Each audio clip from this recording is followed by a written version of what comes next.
Well, ahoy there, mateys. We're going to do some multiplying of decimals. You're going to want some paper and pencil ready because you're going to watch one take. You're going to want to write this stuff down. So the first one we're going to do is 6 times 3.91. So what you're going to do is first write it out like you're multiplying 6 times 391. Now, if it's me, I put the bigger, longer number on the top. So I would do 391 on top times 6 on the bottom. If we estimate, our answer should be about 6 times 4. So when we're done, our answer should be about 24. Okay, so, oh, look, they did it for us. So this will be our example then. So 3.91 goes on top, 6 goes on the bottom, and you multiply just like you multiply 391 times 6. So 6 times 1 is 6. 6 times 9 is 54.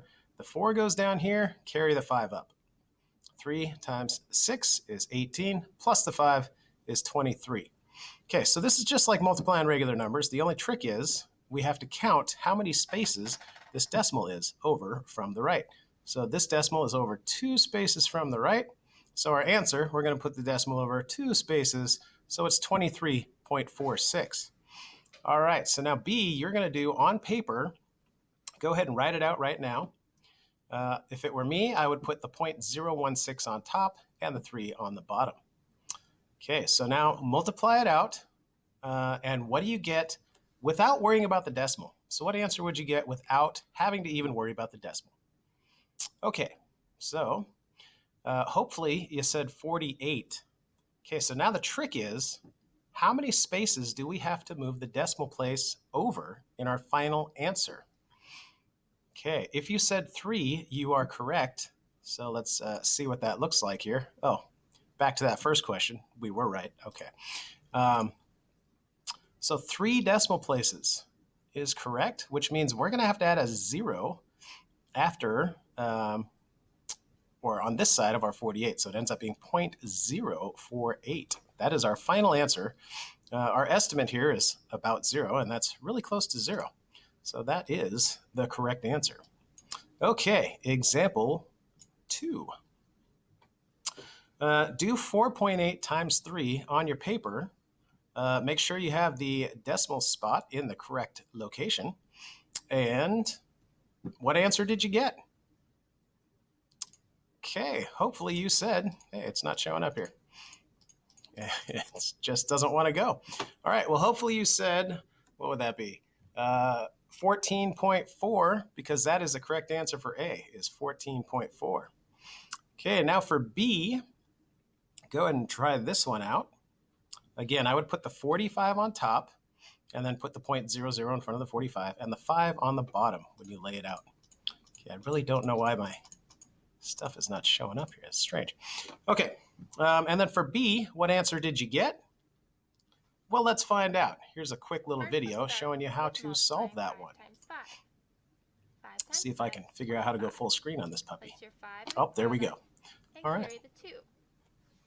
Then multiply 5 times 4, which is 20, and add 2, which is 22. So we have 225. But now we need to find how many decimal places we need for our product. To do this, we count the number of decimal places in our decimal factor, which is 45 10,000ths. So when we count, we see that there are 4 decimal places. That means we need 4 decimal places in our product. So, with the decimal point at the right of 5, we need to move it 4 decimal places to the left. So it ends up here.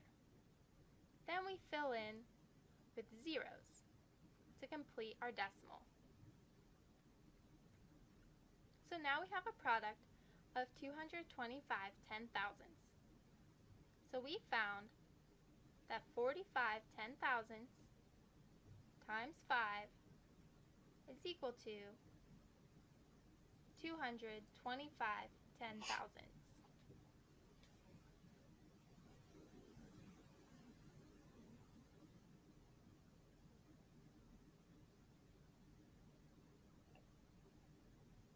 All right.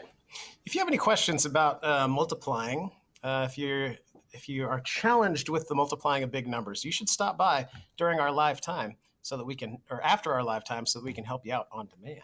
Or see Ms. Rude using the ASC link. Okay, we're going to move quickly through some more examples.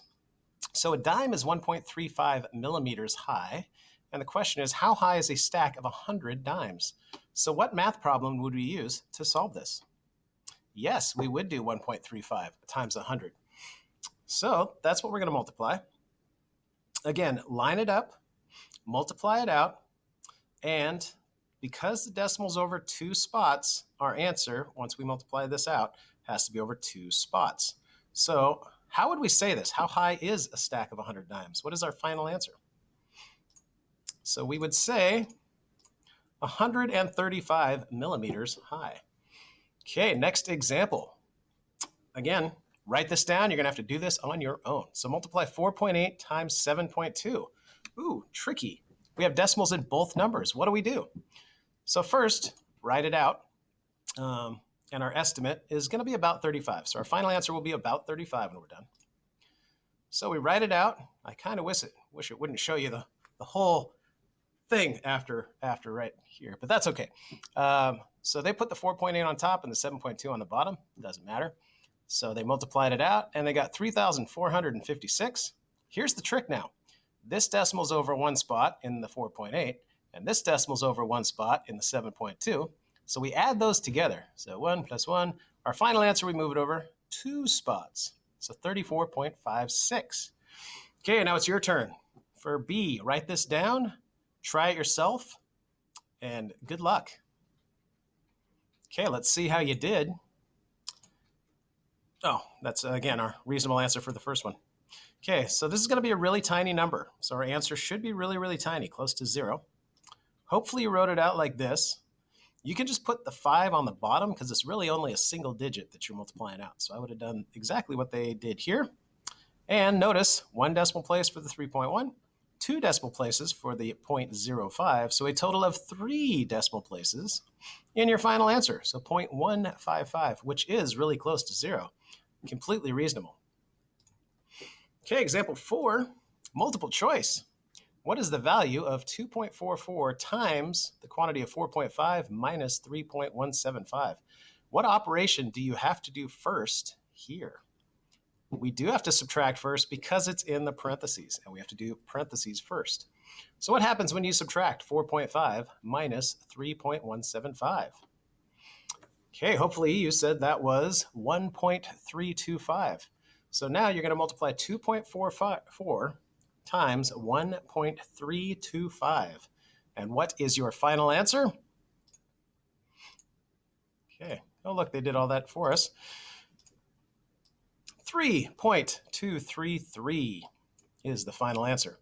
And again, for the decimals, you got to move it over 3 spots for the first number, plus 2 more for the second number, a total of 5 in your final answer. So 3.233 is the correct answer, which is A. And now our final example. You buy 2.75 pounds of tomatoes. You hand the cashier a $10 bill. How much change will you receive? So we can ignore the bananas, ignore the grapes. Tomatoes are $1.89 a pound. So the first thing on your paper, write out 2.75 pounds of tomatoes times $1.89 per pound. How much money is that total? Okay, so it's 5.1975. Done absolutely accurately. However, we're talking about money. So how much money is that? Okay, it is $5.20 when you round this off. So the final question, how much change will you receive? Okay, hopefully you remember to subtract 5.20 from 10, and your change will be $4.80.